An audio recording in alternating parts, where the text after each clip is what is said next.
तत्कालीन सत्ताधारी काँग्रेसच्या कार्यकाळात हम धर्मपरायण हिंदुओं को ये आदत सी बन चुकी थी कि सत्ता के बलबूते पर शासन प्रशासन न्याय यंत्रणा का दुरुपयोग करना एक आम बात थी। मैं स्वयं तेरेसा मर्दे के बाद में उसका जल्लोष हमने किया था, शक्कर बांटी थी, फटाके फोड़े थे, और भारत का जो राष्ट्रीय ध्वज है उसके अंदर उसको लपेटा गया था तेरेसा को, इसलिए हम आहत हुए थे और विशुद्ध देशभक्ति से हमने उसका विरोध किया था, इसलिए कोई कंप्लेंट नहीं थी। तो भी मुझे गिरफ्तार करके रात भर पुलिस स्टेशन में टॉर्चर किया गया। इस स्वतंत्र भारत पर कभी किसी आतंकवादियों ने,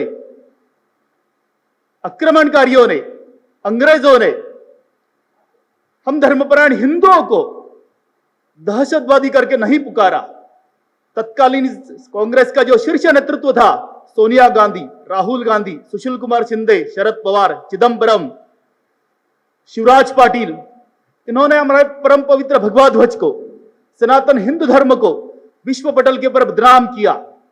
8 सेंट्रल जेल के चक्कर कटवाए, करदाता भारतीय नागरिक थे, असहाय हिंदू थे, केवल मुस्लिम तुष्टीकरण के लिए हमारे जिंदगी के 18 वर्ष बर्बाद हुए। 2 दिन पहले मालेगांव विस्फोट 2006 का भी निर्णय आया।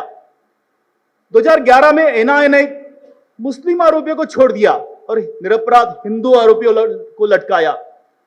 उनके जीवन का भी इतना सारा समय बर्बाद हुआ। हम समझते थे कि ये जो सरकार है, कांग्रेस की सरकार है, हिंदू विरोधी सरकार है, मुस्लिम तुष्टीकरण के लिए सत्ता का दुरुपयोग करती है। सब हिंदू इकट्ठा हुए, हम सामाजिक काम करते थे, हम धार्मिक काम करते थे, लेकिन हमारी राजकीय समझ इतनी नहीं थी। 2014 में आप ही राष्ट्रभक्तों ने, धर्मनिष्ठों ने अपना संगठित शक्ति का परिचय दिया। केंद्र की मुस्लिम तुष्टीकरण करने वाली कांग्रेस सरकार को हटाया। वैसे ही बहुत सारे प्रांतों में जो तुष्टीकरण का घटिया राजनीति करती है, उस सरकार को बहुसंख्यक हिंदुओं ने हटाया। ये बातें मैं इसलिए दोहरा रहा हूं कि विशुद्ध रूप से बहुसंख्यक के इस देश में, बहुसंख्यक गोवा राज्य में जो धर्मपरायण, राष्ट्रभक्ति जिनके अनुरेणु में बसी हुई है, जो प्रबोधन का काम करते हैं, जो विशुद्ध रूप से एक वेदशाला चलाते हैं, जो भारतीय युवाओं को एक अनुकरणीय, आदर्श, समर्थनीय देशभक्त कैसा होना चाहिए, तो वैसा आदरणीय गौतम जी का उदाहरण देते हैं। राष्ट्रीय स्वयंसेवक संघ का शताब्दी वर्ष शुरू है, बहुत सारे जगह के ऊपर उन्हें बुलाया गया। सरकार के, केंद्र के, प्रांत के प्रतिनिधि भारतीय जनता पार्टी के साथ में व्यासपीठ उन्होंने साझा किया। संघ के पदाधिकारी, संघ के परिवार के पदाधिकारी, विश्व हिंदू के पदाधिकारी, उन्होंने व्यासपीठ साझा किया।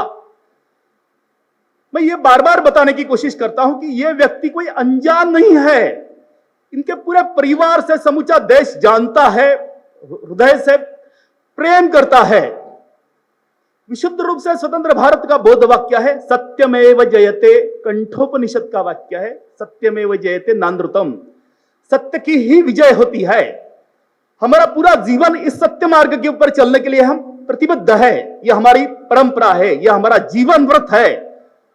उसी परंपरा का निर्वहन ये योद्धा, धर्म योद्धा गौतम खट्टर जी कर रहे हैं।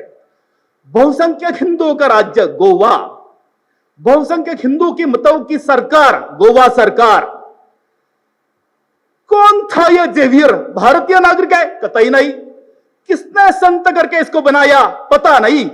किसका बाप है ये? किसकी भावना आहत हुई? पता नहीं। कोई कांग्रेस का एमएलए जिसका नाम है पीटर डिसूजा, ये इसका बाप है, ये इसका दादा है, ये इसका परदादा है? कोई ऑफिशियल रिकॉर्ड नहीं है इस जेवियर का। 1961 में, 47 में हमको खंडित स्वतंत्रता मिली। 61 में गोवा मुक्ति संग्राम ने हमें गोवा से मुक्ति दिलाया। पुर्तगाल की सरकार थी।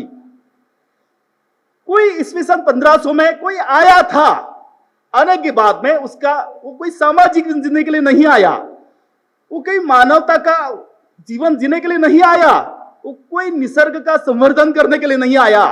तो उसकी जो बर्बरता है, उसकी जो क्रूरता है, वो आज भी गोवा की भूमि के ऊपर हम भली भांति जानते हैं। हम करदाता भारतीय, हमारे लिए सरकार, हमने अपने लिए सरकार चुनी कि हमारे ऊपर इनजस्टिस ना हो। तो ये सरकार कैसी गूंगी है, ये बहरी है, ये अंधी सरकार है गोवा की, कि किसी ने सच कहा आपकी सरकार के कार्यक्रम, सरकार के परमिशन से हुए कार्यक्रम में, अब तुरंत पकड़ने के लिए चले गए उस बंदे को, उसके छोटे भाई को उठा के लेके आए, 4 दिन का 6 दिन का रिमांड दिया न्यायालय ने। आपको कानून समझता भी है क्या न्यायाधीश महोदय? कौन सा गुना था, किसको कोई डंडा लगा, कौन सा इंक्रिमिनेटिंग कुछ हुआ एक्टिविटी? केवल एक एमएलए है, केवल एक अल्पसंख्यक समाज ने सरकार को रास्ते पर ऊपर आके एक गलत काम करने के लिए बाध्य किया, तो न्यायालय ने तो अपना काम करना चाहिए था। तो मैं गोवा सरकार को आह्वान करता हूं कि अगर आपने अपनी गलती नहीं दुरुस्त की तो इसका बहुत बड़ा जिम्मेदार गोवा सरकार होगी। आपको गौतम खट्टर के लिए जितनी भी पुलिस आपने लगाई है, जिन जेलों में आप रखेंगे, उससे 1000 गुना हम हिंदू हमारे धर्म की रक्षा के लिए, हम करदाता भारतीय जिन्होंने चुन के आप लोगों को दिया है, अगर आप जाति करेंगे तो हम बर्दाश्त नहीं करेंगे। हमने बहुत विश्वास के साथ आपको चुना है। क्यों नहीं कल सरकार अपनी गलती कबूल करके उसका पुलिस कस्टडी कम करवाती है? क्यों नहीं उसको मुक्त करवाती है? गोवा की सरकार स्पेन का कोई नागरिक है, उसके लिए काम करेगी।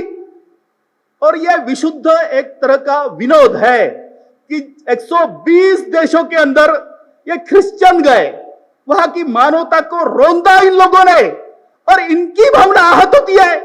यह सबसे बड़ा मजाक है। तो मैं, ये जो है कांग्रेस का पीटर डिसूजा, इसने यह कहना चाहिए कि मेरे बाप दादा ने डर के मारे, प्रलोभन के कारण ईसाई धर्म अपनाया, तो मेरी भावना आहत हुई इस हरामजादे झीवरी की वजह से। मैं हिंदू होना चाहता हूं, यह इसका स्टेटमेंट होना चाहिए इस बहुसंख्यक हिंदू के देश के अंदर। मैं फिर से आग्रह करता हूं, मैं बहुत व्यथित हूं कि हम हिंदू किसी लटकने वाले भगवान का हम पूजा नहीं करते हैं। हम विशुद्ध रूप से जो लटकाने वाला भगवान है उसका पूजा करते हैं। अगर सरकार अपना कर्तव्य का निर्वहन करने के लिए, हम हिंदू की धर्म रक्षा करने में अगर नाकाम रहती है, तो हम किसी भी हद तक जाके हम गौतम खट्टर जी और माधव खट्टर जी को निर्दोष मुक्त करवाएंगे। मैं सावधान करता हूं गोवा सरकार को। जय हिंदू राष्ट्र, वंदे हिंदू मातरम।